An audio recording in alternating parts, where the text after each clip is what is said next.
Olá, isso é uma prestação a respeito de água e meios de alimentação de caldeiras. A disciplina é, como já foi falado, Caldeiras e Fogos, cujo professor orientador é Felipe Orlando Centeno Gonçalves, e os alunos são Lucas Arano da Silva, Nealdo Mateus Meros, Pedro Lucas Correia Santos Maior, Vitor Rodrigo e Ilman Hanser. Então, vou apresentar um pouco sobre bombas, injetores, visores e controladores de nível para caldeiras. Então, uma caldeira é um equipamento utilizado para alterar o estado da água de líquido para gasoso, com o intuito de ser utilizado em aquecimento, acionamento de máquinas e processos industriais. É, a alimentação de água, para repor a água correspondente ao vapor produzido dessa forma, e também usar no tratamento para manter a qualidade desta água, são duas das mais importantes operações necessárias para um perfeito funcionamento de um gerador de vapor, dentro dos limites de segurança, e sem perda de eficiência. Então, assim, a introdução da água nos geradores de vapor se faz através de aparelhos de alimentação. E esses equipamentos têm sido utilizados como uma espécie de suporte para a alimentação de água em caldeiras, podendo variar de quesitos de modelo e capacidade, conforme o dimensionamento e a finalidade da caldeira em uso. Os mais importantes aparelhos para essa finalidade são os injetores, as bombas de água e os visores, que devem ser manuseados de forma cuidadosa e eficaz. De modo técnico, a caldeira se trata basicamente de um trocador de calor que, trabalhando sob pressão superior à pressão atmosférica, produz energia térmica, fornecida por uma determinada fonte. Uma de suas componentes principais são as bombas para caldeiras, que tem como função adicionar energia ao fluido de trabalho, podendo apresentar em duas formas para essa finalidade, sendo as principais bombas alternativas e bombas centrífugas. Todas as bombas possuem condições ótimas específicas, ou seja, a sua aplicação de determinado tipo de fluido em uma dada faixa de pressão, com vazão específica volumétrica. Então, alguns modelos de bombas, como as bombas alternativas, podem somente ser usados para o deslocamento de fluidos clarificados e limpos, sem quaisquer aplicações sobre fluidos abrasivos. Já outros tipos de instrumentos são constituídos de modo a fornecer uma ampla faixa de vazões, desde poucos litros por minuto até grandes quantidades de vazão por minuto. O que é o caso de bombas centrífugas, onde as pressões de descarga podem atingir algumas centenas de atmosferas.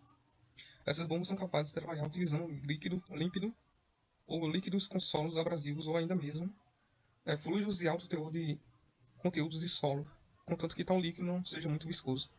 A bomba seria praticamente um dispositivo para adicionar energia ao fluido do trabalho, mas tem certas condições para sua aplicação.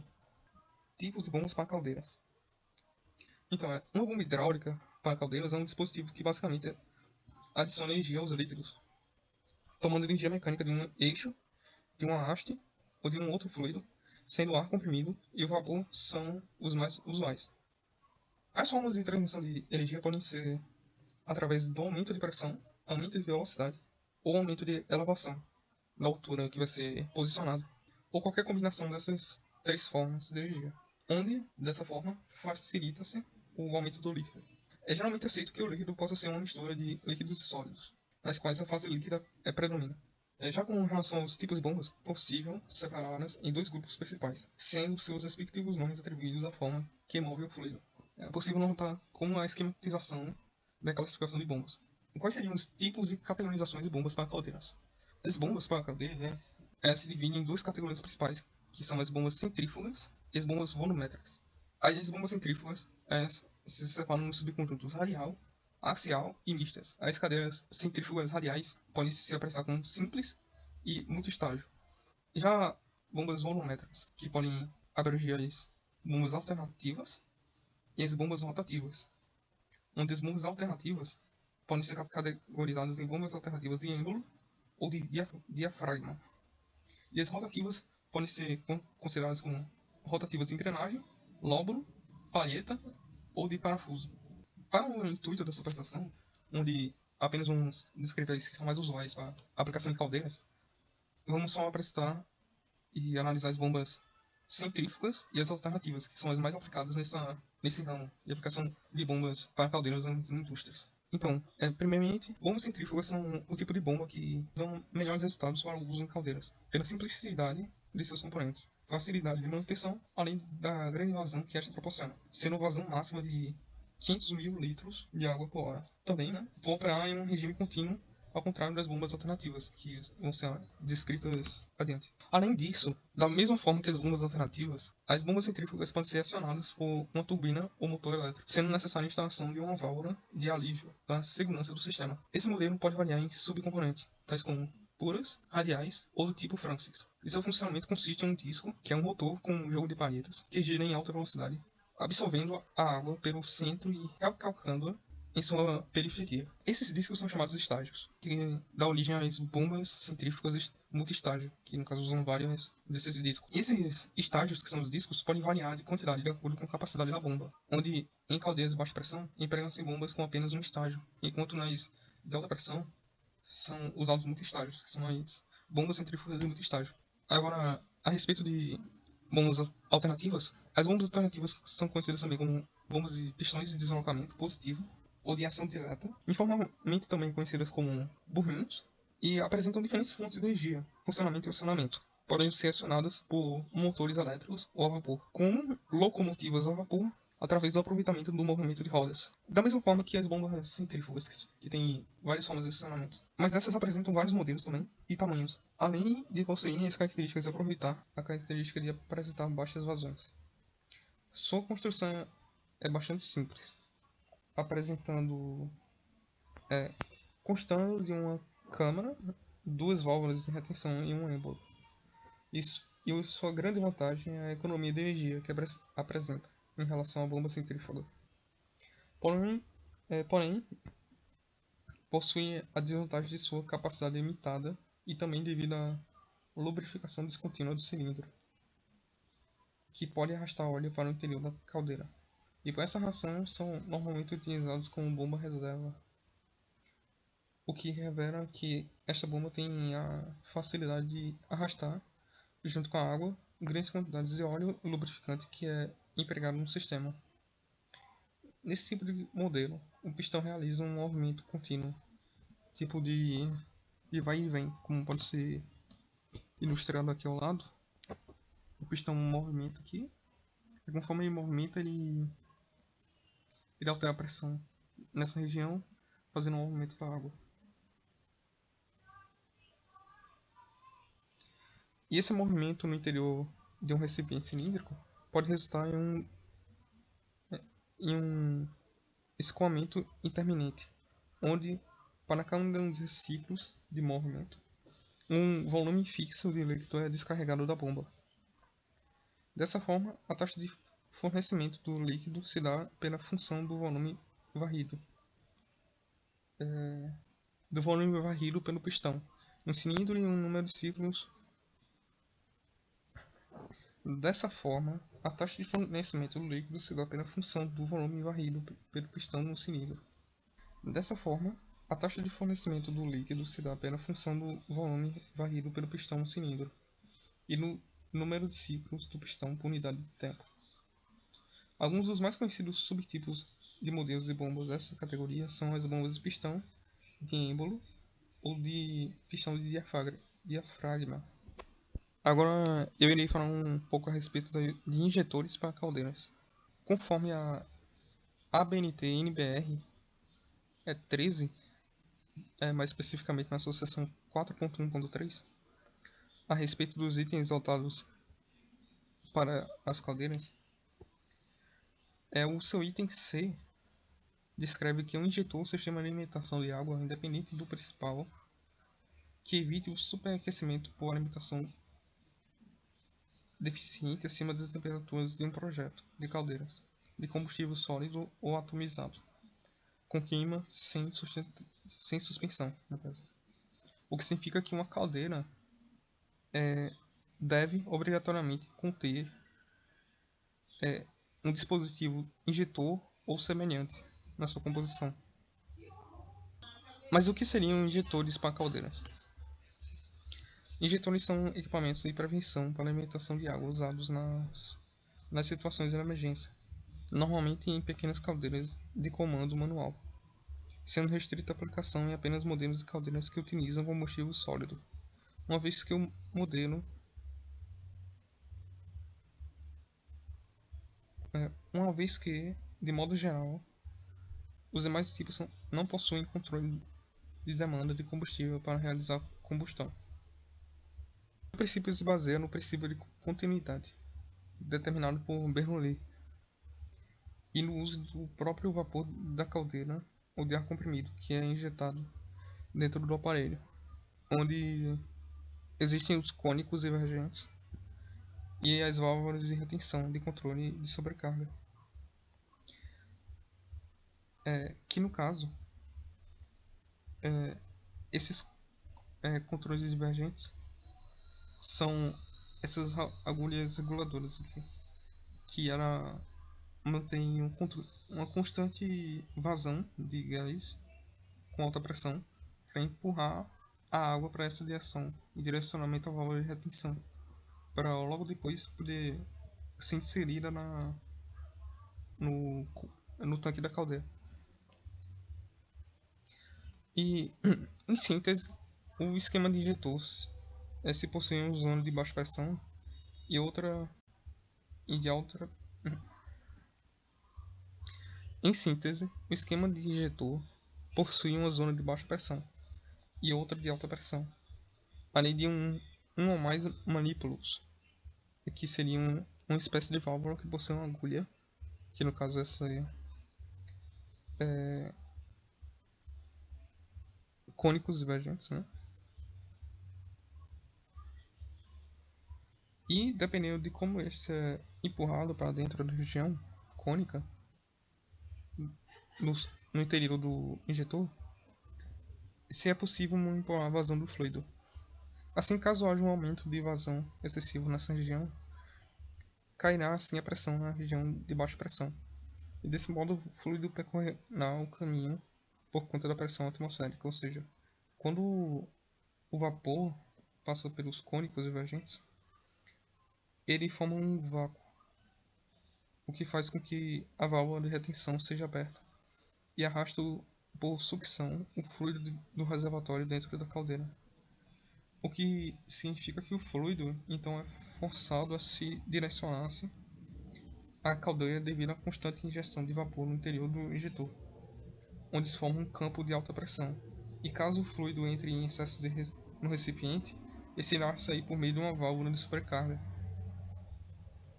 A água, para ser injetada na caldeira, entra por essa seção do injetor, que vai passar por essa região cônica, por meio da alta pressão de vapor inserida com essa agulha reguladora do injetor, no interior do injetor, que através dele vai entrar na caldeira.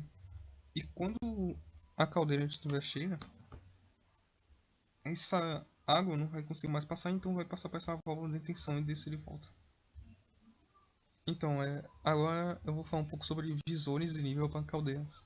O visor de nível consiste em um tubo ou placa de vidro conectado a uma caixa metálica que tem a finalidade de auxiliar o usuário a respeito da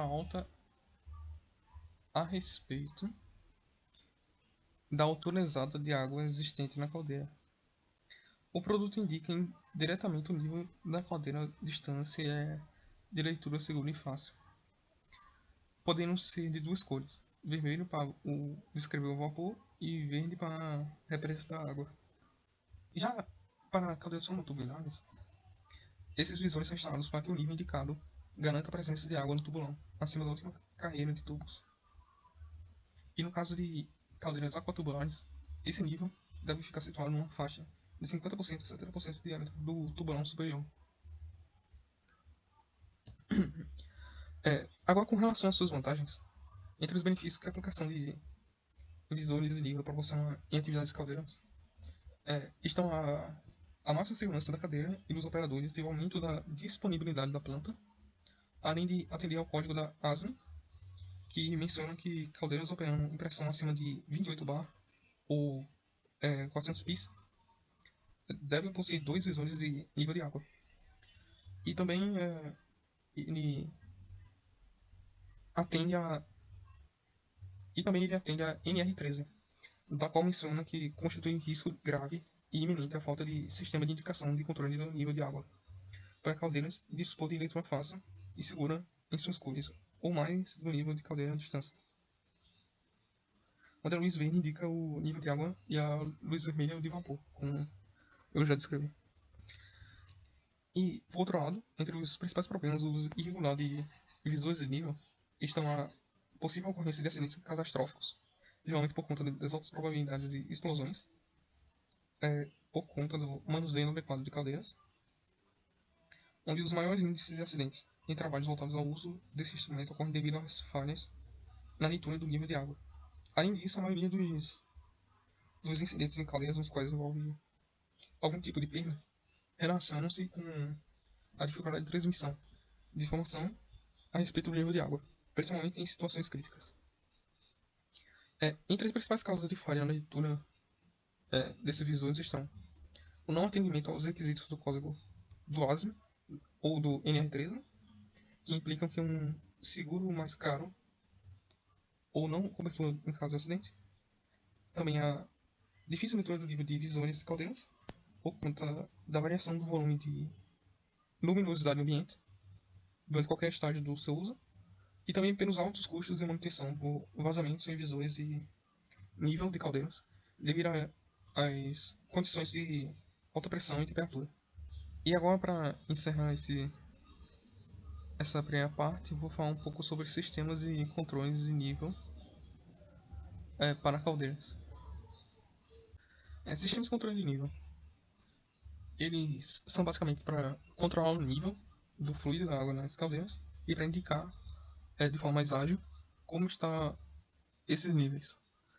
Eles são basicamente dispositivos de controle de nível e podem se classificar como controle por meio de boias, por meio de elétrodos ou por transmissões de pressão diferencial. Para sistemas de controle com boia, o controle de nível da caldeira com sistema de boia consiste em uma câmara ligada ao tubulão de vapor e uma boia ligada a uma chave, que comanda o circuito elétrico de acionamento da boia de água. A boia de nível aciona com um sensor de nível que atua com a chave automática. Quando a boia percebe que está baixo o nível do líquido, manda um sinal para que a bomba hidráulica seja ativada. No entanto, a boia desliga instantaneamente quando a situação é inversa. A função da boia é proteger a bomba hidráulica através da monitoração do nível do líquido no reservatório. Dessa forma, ao identificar que o reservatório está baixo, no caso inferior ao ponto de configuração, imediatamente um sinal de saída é emitido pela bomba. A partir disso, ações são executadas como, por exemplo, bombear o líquido de um reservatório para outro até atingir o nível desejado. Então, basicamente, esse tipo de controle funciona como um controle de uma caixa d'água com boia, para identificar onde se encontra o nível da água, pela elevação ou redução da altura da boia imposta nesse sistema. Então, agora sistemas de controle de nível com elétrodos. Nesse dispositivo de controle de sistema, o controle é feito por meio do aproveitamento da condutividade elétrica da água e da diferença de tamanho entre os elétrodos.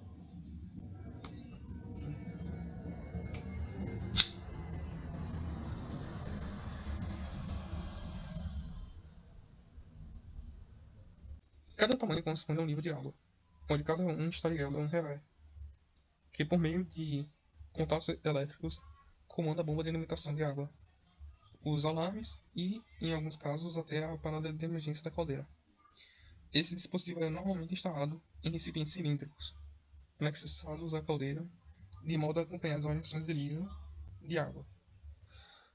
Mas existem alguns dispositivos de controle que possuem um elétrodo adicional denominado elétrodo de segurança, e que normalmente é instalado no corpo da caldeira, para as caldeiras tubulares. Então, desse modo, o seu funcionamento se baseia em um circuito eletrônico que compara a corrente que circula entre os elétrodos ligados ao relé de nível.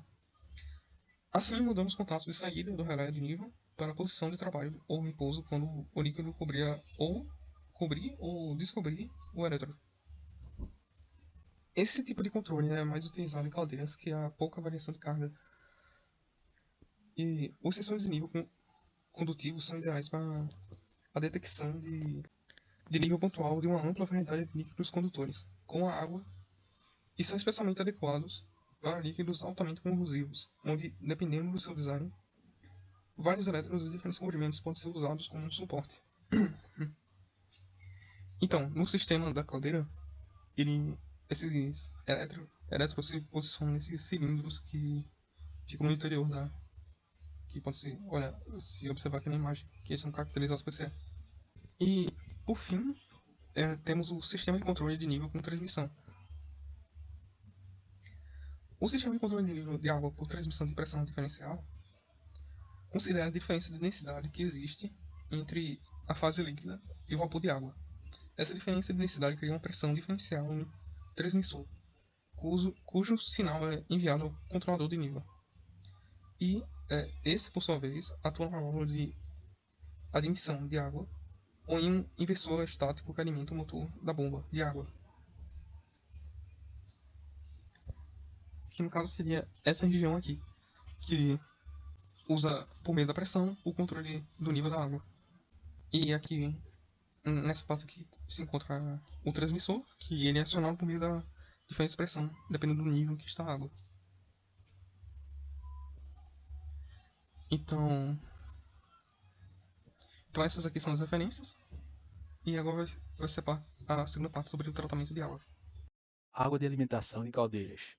Eu, Lucas Heleno, vou abordar esses dois temas aqui, os parâmetros analisados na água de alimentação para caldeiras, bem como os objetivos do tratamento de água para as caldeiras, né? A água utilizada. Então, vamos lá, o tratamento de água das caldeiras. Para as indústrias que utilizam as caldeiras nas suas atividades, né? Geralmente é necessário algum tipo de sistema de tratamento de água utilizado na alimentação dessa caldeira, a fim de garantir que o processo seja eficiente e que ocorra o que se espera da caldeira, a geração de vapor adequada. E nisso deve ser observado que a água utilizada deve ter um pré-tratamento, um tratamento antes de ser utilizada pelo equipamento da caldeira. Portanto, o sistema de alimentação deve remover todas as partículas, remoção de orgânicos, partículas suspensas, minerais dissolvidos, gases dissolvidos. Isso é fundamental para evitar as incrustações que danificam, reduzindo a longevidade da caldeira. Por exemplo, aqui como nós podemos ver aqui, a incrustação, também a corrosão. Isso pode levar a gastos e paralisações do processo. Então, é necessário o tratamento da água das caldeiras. O sistema de tratamento de água de caldeira deve ser capaz de tratar eficientemente a água de alimentação, né, removendo as impurezas prejudiciais, como eu já tinha falado, maximizar o uso do condensado de vapor, promover o controle químico interno da caldeira, controlar, melhor dizendo, a corrosão na linha de retorno, evitar o tempo de inatividade e, assim, prolongando a vida útil do equipamento.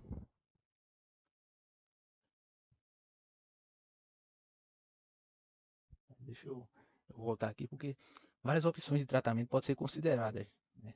Mas, como eu falei, a pré-filtragem é muito fundamental, porque um sistema de tratamento de caldeira bem eficiente, ele necessita de que todos os seus componentes estejam funcionando na mais perfeita ordem e a água de abastecimento é fundamental que esteja dentro de limites, dentro de uma condição realmente adequada para ser utilizada.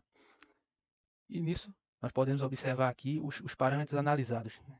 Que são amostras representativas de água, de alimentação. Você tira uma amostra daquela e é analisado para ver se está tudo dentro do esperado, né? Como por exemplo aqui o pH da água. Indica a acidez e a alcalinidade da água, né? O valor do pH da água varia como um valor de pH de 0 a 14 e é um fator, nesse contexto, é um fator importante na influência de formação de incrustações e as tendências corrosivas dentro da caldeira. Nós podemos ver aqui já algumas imagens mostrando os efeitos, por exemplo, desses componentes aqui presentes na água, se não forem bem analisadas as suas quantidades. Por exemplo, se eu tratar aqui o que é a dureza total, ela demonstra a concentração de sais de cálcio na água. A dureza da água é causada por íons de cálcio e magnésio, que podem variar, dependendo da fonte da água, né? De onde vem, se vem de um rio, do lago. Nas caldeiras, né, a dureza da água pode provocar a formação de incrustações e lama. Essa dureza total não deve exceder os 50 ppm, né, partícula por milhão. Como nós podemos ver aqui, a corrosão, um ataque. O que é feito, né, se não for observado? Isso é, por exemplo, os gases dissolvidos. Gases como o oxigênio, o dióxido de carbono são dissolvidos na água destilada ou fresca e eles contribuem para a deteriorização do sistema da caldeira, né, dependendo das condições do sistema. Por exemplo, a temperatura, a pressão, os materiais que a caldeira é construída. Então, tudo isso deve ser analisado. Nós temos também os outros materiais, por exemplo, os sólidos dissolvidos. Os sólidos dissolvidos podem ser divididos em duas categorias, por exemplo, sólidos suspensos e os sólidos dissolvidos. Os sólidos suspensos são aqueles que podem ser removidos por filtração, que é uma das partes que compõe o processo de tratamento de água de caldeiras. Aí nós temos a sílica, sulfitos. Nós podemos aqui, por exemplo, nessa tabela, parâmetros de quantidade os parâmetros analisados, né, na água. Isso é a quantidade aqui, de acordo com a ASME, né, recomendado alguns limites para as caldeiras industriais, isso de acordo com a pressão de trabalho. Nós podemos ver aqui de partícula por milhão. O pH, por exemplo, de 10,5 a 11,5. Nesse valor de pressão de trabalho de quilograma-força por centímetro quadrado. Aumenta nessa outra faixa de pressão um pouco maior, já adquire esse valor aqui. E por aí vai. Nós podemos ver o cloreto, mais de 500 partículas por milhão, nessa faixa aqui de pressão e outra. Existem várias tabelas que dão a noção de como deve ser esses parâmetros para que tenha um bom funcionamento da caldeira. E os objetivos do tratamento de água de caldeiras? Quais são esses objetivos? O tratamento químico interno da água da caldeira tem suas operações preliminares, como eu havia dito, e visam atender alguns objetivos, né? No geral, esses objetivos são ações para evitar a formação de incrustações, processos corrosivos, eliminar a ocorrência de arrasto na água. Como nós podemos ver aqui, reduzir os sólidos em suspensão e outras partículas, a sujeira que pode obstruir dentro dos canais. Por exemplo, esse tratamento para retirar os sólidos em suspensão pode incluir uma triagem da água, onde é extraída direto da fonte, como um rio. Pode ter também uma clarificação, uma filtragem de vários tipos que tem, filtragem de cartucho, filtragem de microfiltração, ultrafiltração. São alguns dos processos que estou fazendo essa apresentação de maneira breve. Por enquanto só vamos atentar aqui a esses. Também realizar a prevenção. Que prevenção? Prevenção do craqueamento intercristalino e a fragilização cáustica do metal, como nós podemos ver aqui, os metais de dentro das caldeiras também. A desgasificação pode ser feita por um processo por membrana, em que um gás, né, de varredura, geralmente um nitrogênio, esse gás de varredura, ele puxa o oxigênio da água sobre vácuo, ou através de uma torre de vácuo, que é uma embalagem especial que faz com que os gases se separem da água, que estão se separando da água, sejam extraídos. Também condicionar a química da água. Os componentes químicos, né? A água de alimentação, ela provavelmente exigirá a adição de produtos químicos para reduzir o potencial de incrustação ou oxigenação dos componentes. Isso geralmente é realizado com anti-incrustante, um agente redutor, um sódio, um ácido, algum do tipo. Bem como, que é a coisa mais óbvia, um dos objetivos é a operação confiável com o tempo de atividade, né? Realizando, observando, no caso, todos esses fatores anteriores, nós podemos ter a caldeira, né, o processo de funcionamento da caldeira vai estar de acordo com o esperado, né?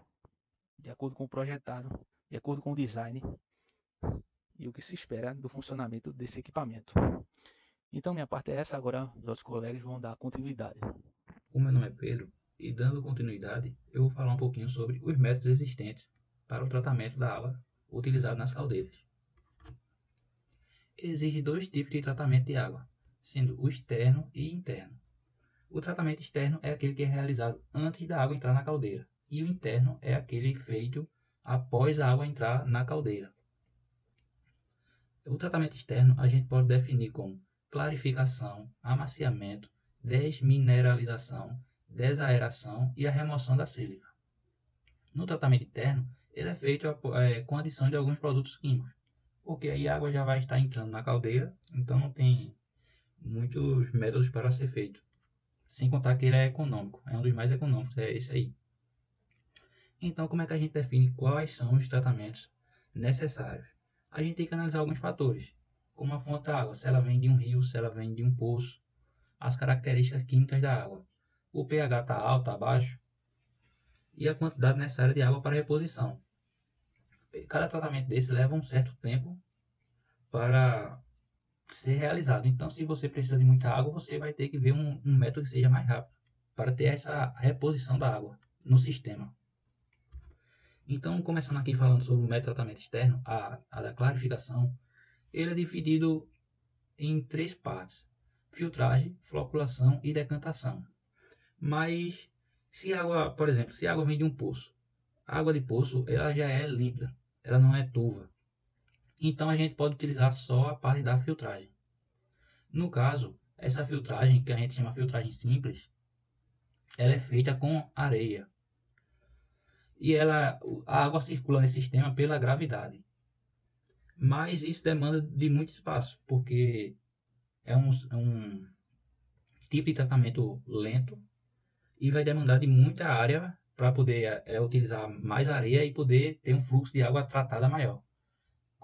Caso você não tenha um espaço muito grande, a gente utiliza um filtro chamado de filtro de camadas, onde é esse da imagem aqui, que utiliza areia, utiliza brita, antrácito. Nesse caso aqui, a gente já não utiliza mais a gravidade para fazer a circulação da água. Já é utilizada aí uma bomba para aplicar pressão. E a sujeira que fica nesse filtro para realizar essas limpezas. Basta você inverter o fluxo da água. A água que já passou por esse filtro, ela vai estar limpa. Então, se você inverter a pressão, você vai inverter o fluxo da água. A água limpa vai sair da caldeira, vai passar pelo filtro, tanto só de areia como esse aqui de camadas, e a água limpa vai removendo aí a sujeira desse filtro e vai despejar essa água. Aí, dependendo da sujeira, varia o tempo dessa limpeza, mas é necessária ser feita. E caso essa água venha de rios, de córregos ou lagos, essa água já é mais suja, não é feita de poço. Então a gente precisa fazer, além da filtragem, no caso antes dessa filtragem, a gente precisa fazer o processo de floculação e decantação. A floculação e decantação é feita no mesmo aparelho, que ele é chamado de clarificador, daí que vem o nome do método, clarificação. Essa floculação e decantação ela é parecida com o que é feito nas piscinas de casa. Vai ser jogado alguns agentes coagulantes, o mais utilizado é o alumínio. Esse hidróxido de alumínio, ele vai a gente pode dizer assim, se agarrar com essa sujeira e após um tempo essa sujeira vai se decantar. Vai ficar no fundo lá do aparelho e a parte de cima vai estar limpa. Aí depois vem a parte de filtragem e aí pronto, a água fica toda, aí fica limpa, pronta para ser utilizada na caldeira. Amaciamento, também conhecido como abrandamento, ele é feito por essa pecinha aqui chamada de abrandador. Qual é a função desse método? Ele é diminuir a dureza da água. Como é feito isso? Removendo totalmente ou parcialmente os sais dessa água, sais de cálcio e magnésio. E ele é feito pela troca de íons. A água passa por uma coluna de resina aniônica à base de sódio. É o mais utilizado essa base de sódio. Aqui na imagem dá para a gente ver que a água vai entrar aqui e vai passar por esses tubos aqui, onde vai estar essa resina aniônica. Vai ter aí a troca de íons e a água vai sair aqui menos dura, maciada. tem o outro processo que é a desmineralização. Quando a caldeira trabalha com alta pressão, acima de 40 kg-força, é necessário retirar os minerais presentes na água. E ele também é feito do mesmo jeito do amaciamento, é feito por troca de íons. Só que aí, esses trocadores podem ser de cátions ou de ânions. Aí vai depender, vai ter que ser feito um estudo da água para ver qual vai ser utilizado. E tem também a desaeração. Esse aqui é para tirar os gases da água, também chamado como desgaseificação. Aqui a gente aplica um vapor, porque vai aquecer a água, e daí a gente consegue separar o oxigênio, o gás carbônico e o gás sulfídrico, que são os mais prejudiciais para a caldeira. O oxigênio não precisa nem falar, né? Ele é um oxidante.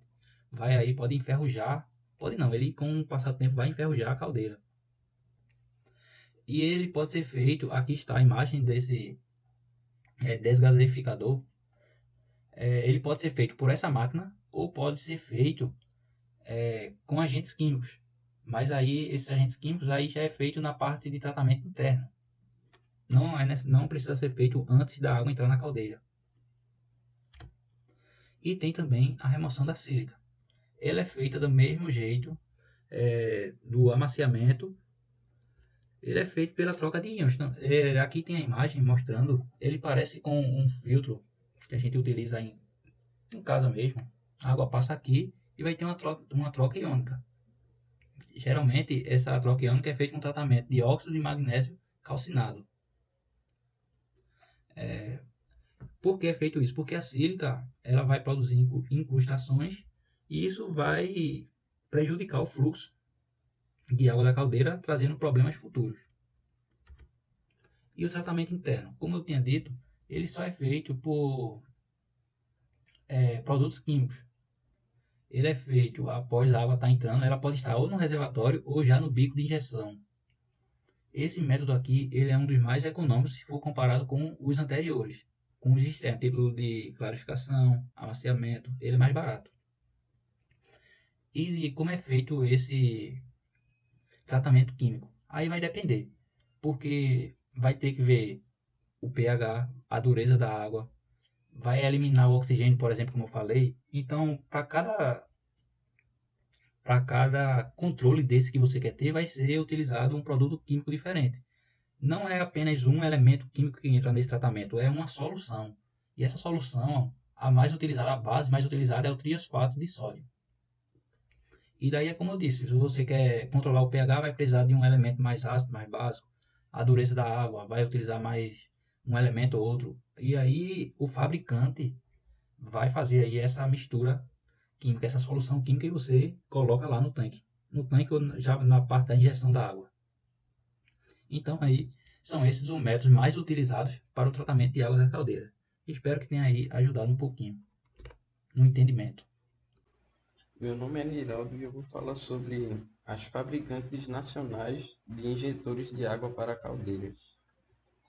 Antes de iniciar o assunto, sabemos que os injetores eles são os mecanismos que servem para a alimentação da água nas caldeiras. Ou seja, é uma das bases para um funcionamento do equipamento. Então, estudamos duas fabricantes nacionais que fabricam e até a questão de manutenção desse material, que seria a Coneval e a MBX. Primeiramente, vamos falar sobre a MBX. Essa é uma empresa que é especializada na fabricação de válvulas, injetores, filtros, vedações e é muito difundida no ramo da indústria, sendo utilizada em vários setores diferentes, como setor alimentício, químico, têxtil e etc. Então ela tem dois produtos desse tipo, né? O primeiro é o injetor de água para caldeira MBX, que esse tem o diâmetro de 1 polegada até 2. Então, nas extremidades desse injetor, ela tem a entrada de água fria, a entrada do vapor e a saída da água para a caldeira. E essas conexões elas são forjadas e são preparadas para ser soldadas nas tubulações. Isso facilita o manuseio da montagem e desmontagem e é mais seguro em questão de vazamento e ocorrer algum problema. Temos os seguintes dados técnicos desse equipamento. Ele tem acionamento manual, possui válvulas de segurança contra a pressão, ele utiliza o vapor da própria caldeira, tem a faixa de funcionamento dele, que é uma variação bem alta, a vazão de 1.400 a 14.900 litros por hora, as conexões que esse é o diferencial desse material, que ele é para soldagem, e a haste de regulagem com maçaneta de alumínio. E embaixo vemos uma tabela que é a relação da vazão da alimentação, que é litros por hora. Já esse segundo produto, ele tem um diâmetro de 3 quartos de polegada, e ele utiliza o próprio vapor do processo de injeção de água através do sistema Venturi. E o diferencial dele é que a sua pressão ela dispensa as fontes de energia externa do funcionamento. E em termos de dados técnicos, temos que ela, assim como a outra, tem acionamento manual, possui válvulas de segurança contra a pressão, utiliza o vapor da própria caldeira, tem a faixa de funcionamento similar, mas a vazão ela é menor, é de 600 a 1.400 litros por hora, e a conexão, né, que é a entrada e a saída é do tipo BSP. E também tem a haste de regulagem com a maçaneta de alumínio. Aqui também temos a vazão de alimentação litros por hora e vemos a diferença, né, que a vazão é menor.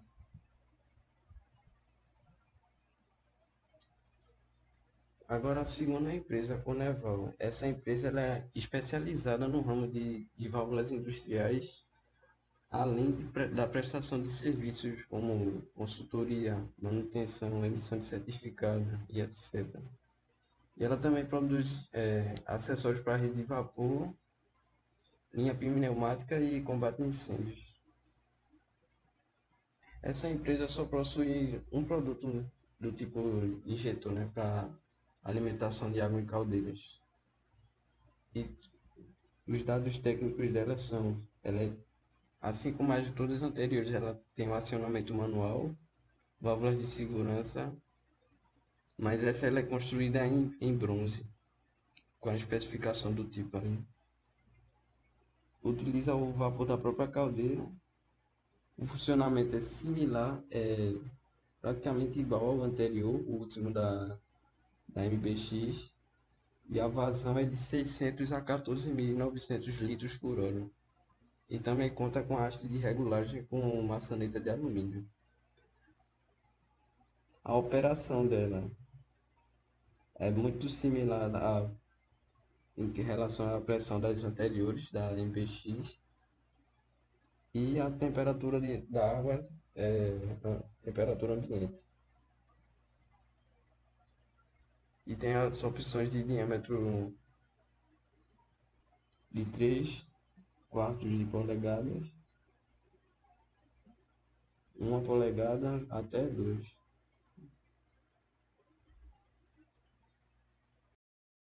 Olá, me chamo Victor Rodrigo e irei apresentar o catálogo de turbinas a vapor para acionamento de bombas de caldeira em uma empresa nacional. Irei apresentar um pouco sobre essa empresa e em seguida irei mostrar o catálogo que ela possui sobre as turbinas a vapor para acionamento de bombas de caldeiras. A empresa a qual irei apresentar é a TGM. A TGM é uma das empresas que compõem o grupo WEG e pertence à unidade de negócios da WEG Energia. A TGM possui um parque fabril de 72.000 m² e está presente em mais de 50 países, sem falar que atende mais de 550 clientes anualmente. A empresa consegue se equiparar com as maiores fábricas do mundo quando se trata de infraestrutura e tecnologia. Suas principais vantagens são, primeiro, o fato de ser 100% brasileira. Tem também seu modelo de parque industrial e outras vantagens como produtos com elevados níveis de eficiência operacional, consumindo menos recursos e produzindo mais energia. Suas políticas são divididas em qualidade ambiental e social. A política de qualidade visa fazer o certo no primeiro atendimento e melhor ainda no segundo. As políticas ambientais prezam por proteger o meio ambiente através de doações de práticas de prevenção à poluição. E por fim, suas políticas sociais são de investir em bioeletricidade e em sustentabilidade. Passando para o catálogo, essa empresa apresenta 4 modelos de turbinas a vapor para acionamento de bombas de caldeiras. O primeiro modelo é a turbina de ação TMC e TMCE. As turbinas de condensação TMC e TMCE são construídas em tecnologia de ação multi-estágios e também disponíveis com extração controlada ou não. Em ciclos de condensação, após deixar a turbina, o vapor passa por um condensador que o converte novamente em água, fazendo retornar a caldeira em um ciclo fechado. Ela possui como especificações potência nominal de saída de até 17 MW, pressão de admissão de até 45 bar, temperatura de admissão de até 450 graus Celsius, rotação de até 8.000 RPM e pressão de extração de até 20 bars. O próximo modelo é a turbina de ação TSP. As turbinas de ação TSP são construídas em tecnologia de ação simples estágios e não estão disponíveis com extração. Esta série de turbina foi especificamente desenvolvida para atender acionamentos mecânicos como bombas, compressoras, ventiladores e outros. Possuem características construtivas que atendem às exigências da norma API 611. Ela possui como especificação potência nominal de saída de até 2 MW, pressão de admissão de até 65 bars, temperatura de admissão de até 480 graus Celsius, rotação de até 10.000 RPM e pressão de extração de até 15 bars. O próximo modelo é a turbina de ação TMC-A e TMCE-A. As turbinas de condensação TMC-A e TMCE-A são com tecnologia de ação multi-estágios e também disponíveis com extração controlada ou não. Em ciclos de condensação, após deixar a turbina, o vapor passa por um condensador que o converte novamente em água, fazendo-o retornar à caldeira em um ciclo fechado. As turbinas TMC-A são do tipo condensação pura, enquanto as turbinas TMCE-A possuem uma ou mais extrações intermediárias de vapor, que são utilizadas em processos industriais ou de aquecimento. Ela possui como especificação potência nominal de saída de até 25 MW, pressão de admissão de até 70 bars, temperatura de admissão de até 530 graus Celsius, rotação de até 8.000 RPM e pressão de extração de até 30 bars. Por fim, temos os modelos turbinas de ação CT e CTE. As turbinas de condensação da linha CT e CTE são com tecnologia de reação, utilizadas para regressão de energia elétrica, aplicadas em centrais térmicas a vapor, centrais de ciclos combinando e também em processos industriais. Em ciclo de condensação, após deixar a turbina, o vapor passa por um condensador que o converte novamente em água, fazendo-a retornar à caldeira em ciclo fechado. Ela possui como especificação potência nominal de saída de até 1.150 MW, pressão de admissão de até 140 bars, temperatura de admissão de até 540 graus Celsius, rotação de até 13.600 RPM e pressão de extração de até 45 bars. Em nome de todos do grupo, gostaria de agradecer pela atenção. Obrigado a todos que nos acompanharam até aqui. E nos vemos no próximo trabalho.